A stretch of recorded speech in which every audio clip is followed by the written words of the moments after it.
ആലപ്പുഴയിലും മഴക്കെടുതി വ്യാപകമാണ്. കുട്ടനാട്, അമ്പലപ്പുഴ താലൂക്കിൽ ദുരിതാശ്വാസ ക്യാമ്പുകൾ തുറന്നിട്ടുണ്ട്. നിരവധി വീടുകൾ വെള്ളത്തിനടിയിലായി വ്യാപക കൃഷിനാശവും സംഭവിച്ചിട്ടുണ്ട്. ആലപ്പുഴയിൽ നിന്ന് സുധീഷ് ഗോപാൽ തയ്യാറാക്കിയ റിപ്പോർട്ടിലേക്ക്. കഴിഞ്ഞ 4 ദിവസത്തിലധികമായി പെയ്യുന്ന ശക്തമായ മഴ ആലപ്പുഴ ജില്ലയിൽ പ്രളയസമാനമായ ഒരു അവസ്ഥയാണ് സൃഷ്ടിച്ചിട്ടുള്ളത്. അപ്പർ കുട്ടനാട് മേഖലകളിലെല്ലാം തന്നെ നിരവധി വീടുകളിൽ വെള്ളം കയറുന്ന സാഹചര്യം ഉണ്ടാകുന്നു. പാടശേഖരങ്ങളിൽ മടവീഴ്ച ഉണ്ടാകുന്നു. കൃഷിനാശം വ്യാപകമാണ്. ഇതോടൊപ്പം തന്നെ തീരദേശ മേഖലയിൽ കടൽക്ഷോഭവും വലിയ രീതിയിൽ നാശം വിതയ്ക്കുകയാണ്. അങ്ങനെ ജൂൺ എത്തും മുമ്പ് തന്നെ ആലപ്പുഴ ജില്ലയിൽ പ്രളയസമാനമായ വലിയ ദുരിതമാണ് ഇപ്പോൾ നേരിടുന്നത്. അമ്പലപ്പുഴ, കുട്ടനാട് താലൂക്കുകളിലായി 5 ദുരിതാശ്വാസ ക്യാമ്പുകൾ ഇതിനോടകം തന്നെ തുറന്നിട്ടുണ്ട്. നിരവധി ഏക്കർ പാടശേഖരങ്ങളിലാണ് കൃഷിനാശം ഉണ്ടാകുന്നത്. അതോടൊപ്പം തന്നെ കരകൃഷിയിലും വ്യാപക നാശനഷ്ടം ഉണ്ടാകുന്നു. ഇങ്ങനെ വലിയ ദുരിതമുണ്ടാകുമ്പോൾ അതിനെല്ലാം സർക്കാരിൻ്റെ അനാസ്ഥകളും കാരണമാകുന്നു എന്നതാണ് എടുത്തു പറയേണ്ടത്. നമ്മൾക്ക് ഇപ്പോൾ കാണുന്ന ഈ തോട് തന്നെ, ഈ തോടിൻ്റെ ശുചീകരണം, മഴക്കാലപൂർവ്വ ശുചീകരണം നടത്താത്തത് മൂലം ഇതുവഴിയുള്ള വെള്ളത്തിൻ്റെ ഒഴുക്ക് പൂർണ്ണമായും തടസ്സപ്പെടുന്ന സാഹചര്യമാണ്. ഇത്തരത്തിൽ നിരവധി കുട്ടനാട്ടിലാകെ തന്നെയും ഇത്തരത്തിൽ തോടുകളും അതോടൊപ്പം തന്നെ കാനകളും ഒന്നും തന്നെ കൃത്യമായി ശുചീകരിക്കാത്തത് വെള്ളപ്പൊക്ക ദുരിതം രൂക്ഷമാകാനും കാരണമാകുന്നുണ്ട്. ഇപ്പോൾ ഞാൻ നിൽക്കുന്നത് നെടുമുടി പഞ്ചായത്തിലാണ്. ഇവിടെ തന്നെ നിരവധി വീടുകളിൽ വെള്ളം കയറി. ഇപ്പോൾ ഇവിടെയുള്ള നാട്ടുകാരോട് തന്നെ നമുക്ക് എത്രത്തോളം ദുരിതമാണ് ഇനിയും വരാനിരിക്കുന്ന ഇവരുടെ ആശങ്കകൾ എന്താണ് എന്നതെല്ലാം ഒന്ന് ചോദിക്കാം. ചേട്ടാ, ഇപ്പം വീട്ടിലൊക്കെ വെള്ളം കയറുന്ന സാഹചര്യമാണോ? എന്താ വെള്ളം കയറി? ഇന്നലെ രാത്രി 10 മണിയായപ്പോൾ വെള്ളം കയറി. കട്ടിലിൻ്റെ താഴത്തെ ഇഴുക വരെ വെള്ളമായി കിടക്കുകയാണ്. സകല സാധനങ്ങളും എല്ലാം നനഞ്ഞു കിടക്കുക. ഫ്രിഡ്ജൊക്കെ വെള്ളത്തിലായിരിക്കും. ഇപ്പോൾ ഈ സാധാരണ ജൂൺ എത്തുന്നതിന് മുമ്പ് ഇങ്ങനെ ഒരു വെള്ളപ്പൊക്കം അത് സാധാരണമാണോ? സാധാരണ ഇങ്ങനെ ഒരു വെള്ളപ്പൊക്കം ഉണ്ടാകുന്നതല്ല. ഇപ്പോൾ എന്താണെന്നറിയത്തില്ല, ഭയങ്കരമായിട്ട് വെള്ളം ഇന്നലെ സന്ധ്യ കഴിഞ്ഞപ്പം മുതൽ വെള്ളം ഇടിച്ച് കയറിക്കൊണ്ടിരിക്കുകയാണ്. അതാണ് ഇന്നലെ രാത്രിയോടെ തന്നെ ഈ ചേട്ടൻ്റെ വീട്ടിൽ വെള്ളം കയറുന്ന സാഹചര്യമുണ്ടായി. ഇത്തരത്തിൽ ജൂണിന് മുമ്പ് ഒരു പ്രളയ സമാനമായ സാഹചര്യം അത് അപൂർവമായാണ് കുട്ടനാടൻ മേഖലകളിൽ കാണാൻ കഴിയുന്നത്.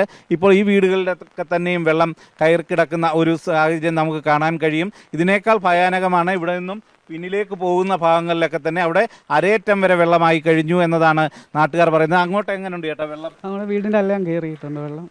അപ്പം സ്കൂളിൻ്റെ പുറയിലെല്ലാം വെള്ളമായി, വീട്ടിലും എല്ലാം കയറി,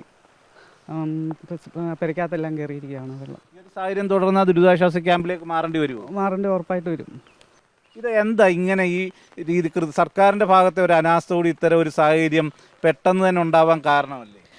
നമുക്ക് കുട്ടനാട്ടിലെ കാലാവസ്ഥയെക്കുറിച്ച് പറയുമ്പോൾ, അല്ലെങ്കിൽ കുട്ടനാട്ടിലെ ജീവിതം എന്ന് പറയുന്നത് ഈ തോടുകളെയും അതുപോലെ തന്നെ നെൽപ്പാടങ്ങളെയും ആശ്രയിച്ചാണ് സാധാരണയായി നിലകൊള്ളുന്നത്. പാടത്ത് കൃഷിയില്ലാതെ വരുന്നതും തോടുകളിൽ ജല ഒഴുക്ക് ഇല്ലാതെ വരുന്ന സമയങ്ങളിലാണ് ഇത്ര ഭയാനകമായ വെള്ളപ്പൊക്കമായിട്ട് അത് പരിണമിക്കുന്നത്.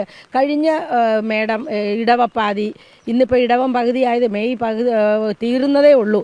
ഇപ്പോൾ വെള്ളം ഇപ്പോഴും പൊങ്ങിക്കഴിഞ്ഞിരിക്കുന്നു. സാധാരണ 1-2 പ്രാവശ്യം വെള്ളപ്പൊക്കം ഉണ്ടാവുമെങ്കിലും ഈ വർഷം കാലവർഷം നല്ല ശക്തമായിട്ട് ഉണ്ട്. അതിൻ്റെ മുന്നറിയിപ്പാണ് ഈ ഭാഗങ്ങളിലൊക്കെ ഉള്ള ഇങ്ങനെയുള്ള വെള്ളക്കെട്ട്. ഇതിൻ്റെ പ്രധാന കാരണം തോടുകൾ ശുദ്ധിയാകാത്തത്, അതുപോലെ തന്നെ പൊഴി തുറന്ന് കടലിലേക്ക് വെള്ളം പോകാനായിട്ടുള്ള അവസരങ്ങളില്ലാത്തത്, ഇതൊന്നും ശ്രദ്ധിക്കുന്നില്ല. ജനങ്ങൾ എന്താണ് ദുരിതം അനുഭവിക്കുന്നതെന്നോ അവരുടെ ഭാഗത്ത് അവർക്ക് എന്താണ് മേടിക്കൊടുക്കേണ്ടതെന്നോ ഒന്നും ഇപ്പോഴുള്ള നമുക്കറിയാമല്ലോ. കേരളത്തിലെ ഭരണം എന്ന് പറയുന്നത് ജനക്ഷേമകരമല്ല എന്നുള്ളതിന് വ്യക്തമായ തെളിവാണ് ഈ കുട്ടനാട്ടിലെ ജനങ്ങൾ ഇങ്ങനെ കിടന്ന് കഷ്ടപ്പെടുന്നത്. ഇതിന് അറുതി ഉണ്ടാകണമെങ്കിൽ വ്യക്തമായ പ്ലാനിങ്ങുകൾ വേണം. പ്ലാനിങ് എന്ന് പറയുമ്പോൾ ആദ്യം വെള്ളം ഒഴുകിപ്പോയി, ഇപ്പം നിങ്ങൾ കണ്ടല്ലോ ഈ തോടും പരിസരങ്ങളും എല്ലാം കിടക്കുന്നത്. ഇതിനൊക്കെയുള്ള വ്യക്തമായ പ്ലാനിങ്ങോടുകൂടി ഭരണം നടത്തിയെങ്കിൽ മാത്രമേ നമുക്ക് കുട്ടനാട്ടിലെ ജീവിതം സാധ്യമാകത്തുള്ളൂ. അത്ര ഭയാനകമായി മാറിയിരിക്കുകയാണ് ഇവിടുത്തെ വെള്ളപ്പൊക്കം. അതുതന്നെയാണ് കൃത്യമായും തോടുകൾ ശുചീകരിച്ചും പൊഴിമുറിച്ചും എല്ലാം തന്നെ ഈ പ്രളയജലം ഒഴുകി മാറുന്നതിനുള്ള സംവിധാനം ഒരുക്കുന്നില്ല. ഇതിനേക്കാൾ വലിയ ആശങ്ക സൃഷ്ടിക്കുന്നത് ഇവിടുത്തെ കർഷകരുടെ അവസ്ഥയാണ്. കാരണം ഇതിനോടകം തന്നെ 2 പാടശേഖരങ്ങളിൽ മട വീണു. ഇനി നിരവധി പാടശേഖരങ്ങൾ മടവീഴ്ച ഭീഷണിയിലാണ്. മട വീഴുമ്പോൾ കൃഷി നശിക്കുന്നതിനോടൊപ്പം തന്നെ ആ പ്രദേശത്തെ വീടുകളുമെല്ലാം തന്നെ വെള്ളത്തിലാകുന്ന ഒരു സാഹചര്യം ഉണ്ടാവും. അത്തരത്തിൽ ഈ പാടശേഖരങ്ങളുടെ പുറംബണ്ടും മറ്റും ശക്തിപ്പെടുത്തുന്നതിനുള്ള ഒരു നടപടിയും സർക്കാരിൻ്റെ ഭാഗത്തുനിന്ന് അതിനുവേണ്ട സാമ്പത്തിക സഹായമായാലും അത് കൃത്യമായി ചെയ്യുന്നില്ല എന്നതും വലിയ പ്രശ്നമാണ്. അതോടൊപ്പം തന്നെയാണ് ഈ പൊഴി മുറിക്കാത്തത് കാരണം വെള്ളം തിങ്ങുമ്പോൾ സ്വാഭാവികമായും വെള്ളത്തിൻ്റെ സമ്മർദ്ദം ശക്തമാവുകയും മട വീഴുകയും ചെയ്യുന്ന സാഹചര്യമുണ്ട്. ചേട്ടാ, ഇപ്പോൾ ഈ പാടശേഖരങ്ങളിലേക്ക് അവസ്ഥ എന്താണ്? ഈ 2ാം കൃഷി ഇറക്കാനൊക്കെ ഉള്ള സാധ്യതയുണ്ടോ? സാഹചര്യമാണോ ഇപ്പോൾ ഉള്ളത്? ഇപ്പം 2ാം കൃഷി ഇറക്കാനൊക്കെ ആളുകൾക്ക് കൃഷി ചെയ്യാൻ കുട്ടനാട്ടുകാർ എപ്പോഴും തയ്യാറാണ്. കാരണം അവരുടെ ഒരു ജീവിതമാർഗ്ഗവും അത് തന്നെയാണ്. അതിലിതൊരു വലിയ ത്രില്ലായിട്ട് ആളുകൾ എടുത്ത് തന്നെയാണ് ഇപ്പം കൃഷി ഇറക്കുന്നത്. പക്ഷേ ഇതാണ് ഭീഷണി. ഇപ്പം നമ്മുടെ പുറംബണ്ടുകൾ നമ്മൾ ശക്തിപ്പെടുത്തുമ്പം പുറംബണ്ടുകൾ ഉയർത്തുന്നതിനനുസരിച്ച് ഓരോ വർഷം ചെല്ലുന്തോറും വീണ്ടും വീണ്ടും വെള്ളവും ഉയരുകയാണ്. അപ്പോൾ അതിൻ്റെ ഏറ്റവും വലിയ പ്രധാനപ്പെട്ട കാരണം നമ്മുടെ ഈ പാടശേഖരങ്ങളിൽ നിന്നും പമ്പ് ചെയ്ത് വെള്ളം നമ്മുടെ ഈ തോട്ടിലേക്ക് പോകുന്നു. ആ തോട് വഴിയാണ്. പക്ഷേ ഈ തോടുകളെല്ലാം തന്നെ ഇങ്ങനെ എക്കലും പായലും പിടിച്ച് കിടക്കുന്നത് കാരണം തോടുകൾ വഴി ഒഴുക്കില്ല. അപ്പം നമ്മൾ പണ്ട് കുട്ടനാട്ടിൽ പറയും ഈ അഴുക്ക് നീറ്റിൽ ഒഴുക്കില്ല എന്ന് പറയും. അപ്പം അല്ല, ഒഴുക്ക് നീറ്റിൽ അഴുക്കില്ല. പക്ഷേ ഇപ്പം അഴുക്ക് നീരായി മാറിയിരിക്കുന്ന ഒരു സാഹചര്യമാണ്. കാരണം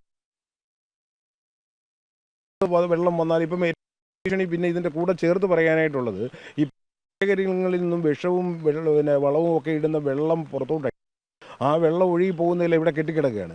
അതുകൊണ്ട് കുട്ടനാട് ഏറ്റവും വലിയ ഭീഷണി എന്ന് പറയുന്ന വലിയ ജലജന്യ രോഗങ്ങളാണ് കുട്ടനാടിന് ഏറ്റവും വലിയ. ഇപ്പം ക്യാൻസർ രോഗികൾ ഏറ്റവും കൂടുതലുള്ളതും കുട്ടനാട്ടിലാണ്. അപ്പോൾ ഏത് തരത്തിൽ നോക്കിയാലും കുട്ടനാട് ഒരു വലിയ പ്രതിസന്ധിയെ നേരിടുകയാണ്. അപ്പം അടിയന്തരമായിട്ട് സർക്കാർ ഇടപെട്ട് ഇപ്പം ഞങ്ങൾക്ക് പറയാനുള്ളത് ഈ പിന്നെ പോളയും എക്കലും മാറ്റുക എന്നുള്ളതാണ് അടിയന്തരമായിട്ട്. കാരണം വഴികളൊക്കെ ഇവിടെ കുട്ടനാട്ടിൽ പലതും വന്നു. പക്ഷേ ഈ കുട്ടനാടിൻ്റെ ഏറ്റവും പ്രധാനപ്പെട്ട ജലസമ്പത്തെന്ന് പറയുന്നത് ഈ തോടുകളാണ്. അപ്പോൾ ഈ തോടുകൾ വൃത്തിയാക്കി കഴിഞ്ഞാൽ പണ്ട് ഈ തോട്ടിലെ വെള്ളം കുടിക്കാൻ വരെ ആളുകൾ ഉപയോഗിച്ചിരുന്നത്.